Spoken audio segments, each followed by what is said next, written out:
The operating room doors burst open, and a man in green scrubs stormed out, his face red with contempt.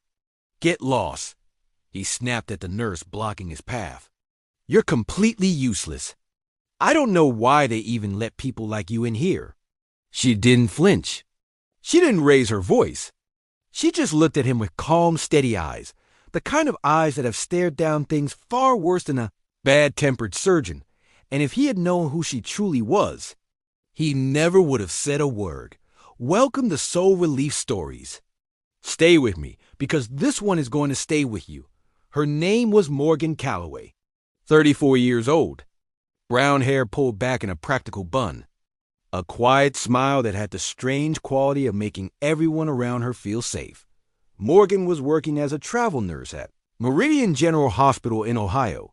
She had arrived 6 weeks earlier, filling a staffing gap in the surgical unit. To most of the staff, she was pleasant, unassuming, and remarkably good at her job. To Dr. Gerald Holt, the hospital's most decorated cardiothoracic surgeon, she was simply in the way. Dr. Holt was brilliant. Everyone knew it. His hands had saved hundreds of lives. But brilliance, it turns out, does not always come with kindness. For 22 years, he had ruled the surgical floor with surgical precision and razor-sharp contempt for anyone he deemed beneath him. "Calloway," he said one morning, not looking up from a patient chart. "Why is the pre-op checklist incomplete? Did you even read the protocol?" Morgan looked at the chart calmly. "Dr. Holt, the patient was admitted at 4 a.m. and the overnight team hadn't finished the documentation. I've already updated the checklist and flagged 2 medication interactions I wanted to discuss with you." He stared at her then, as if the act of being informed by a nurse was physically offensive. "I don't need a nurse to flag anything for me," he said. "Do your job and stay in your lane." She nodded. She did her job. She stayed, as they say, in her lane. But that lane had once included something Dr. Holt could not have imagined. What no one at Meridian General knew, because Morgan had never mentioned it, never wore it on her sleeve, never used it as a shield, was that she had spent 12 years as a United States Navy SEAL, or more precisely, as a combat search and rescue specialist, embedded with SEAL teams in 3 active combat zones. She had pulled wounded operators out of firefights in places most people will never find on a map. She had made life-and-death medical decisions under enemy fire, in the dark, with nothing but her training and her hands. She had carried 2 men on her back through 2 miles of hostile terrain in the mountains of Afghanistan while coordinating an extraction over a crackling radio. She had come home quietly. She had retrained as a nurse not because she had to, but because saving lives felt like the only work worth doing in peacetime too. She did not tell people this. She had learned that the ones who truly carry something heavy rarely feel the need to announce the weight. Incident that changed everything happened on a Tuesday afternoon in March. A code was called in the cardiac unit.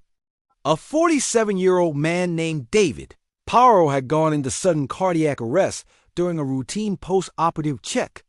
The crash cart was 2 hallways away. The attending physician was 3 floors up, and Dr. Holt, who happened to be nearby, froze for just a fraction of a second, the kind of freeze that comes not from cowardice, but from surprise. Morgan did not freeze.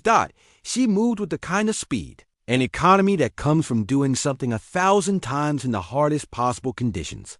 She began CPR with perfect form, called out clear instructions to the 2 nursing assistants in the room, directed someone to retrieve the cart, and kept talking to David quietly, steadily, as if chaos were simply a weather pattern she had learned to work in. When the crash cart arrived, she used a defibrillator with a confidence that made the room go still. When the attending physician finally arrived, breathless and apologetic, she gave him a clean handoff patient status, timeline, interventions performed in 10 crisp sentences. David Powell's heart restarted. You would make a full recovery. Dr. Holt had stood in the doorway for the last 90 seconds of it. He had not moved. He had not spoken. He had watched Morgan Calloway work with the quiet authority of someone who had done this before, not in the safety of a hospital, but in places where there was no backup coming. Later, in the hallway, he stopped her. "Calloway?" His voice was different, smaller. "Where did you learn to do that?" She looked at him with those calm, steady eyes. 12 years in combat medicine, she said simply. SEAL Team Support Operations. He was quiet for a long moment. "I owe you an apology," he said finally. "Several of them." "You owe the staff an apology," she said, not unkindly. "I'll be fine." Dr. Holt did apologize. Not in a grand gesture, not with a speech, but one by one, quietly, to the people he had belittled over years. It was awkward and imperfect and real. Some people accepted it immediately. Some needed time. All of them noticed that he meant it. Morgan finished her travel assignment 2 weeks later and moved on to her next posting. She left behind a unit that ran a little warmer, a little more respectfully than before she arrived. She never told anyone she was the reason for the change. She did not need to. Here is what I want you to sit with today. We live in a world that rewards people for announcing themselves, for posting credentials, signaling status, making sure everyone knows what they have done and what they are worth. And so we sometimes mistake silence for emptiness. We mistake quiet for weakness. We treat people who do not loudly defend themselves as people who have nothing to defend. Morgan Calloway had carried wars in her hands, and she said nothing. Not because she was ashamed, not because she lacked confidence, but because she understood something most of us spend a lifetime learning. You do not need to prove yourself to someone who is too busy performing to really see you. And sometimes, just sometimes, the world gets the gift of a moment where the truth reveals itself without you having to lift a finger. Your worth is not determined by who recognizes it. Your strength is not diminished by someone else's refusal to acknowledge it. The deepest kind of confidence is the kind that does not need an audience. Carry what you carry. Do the work.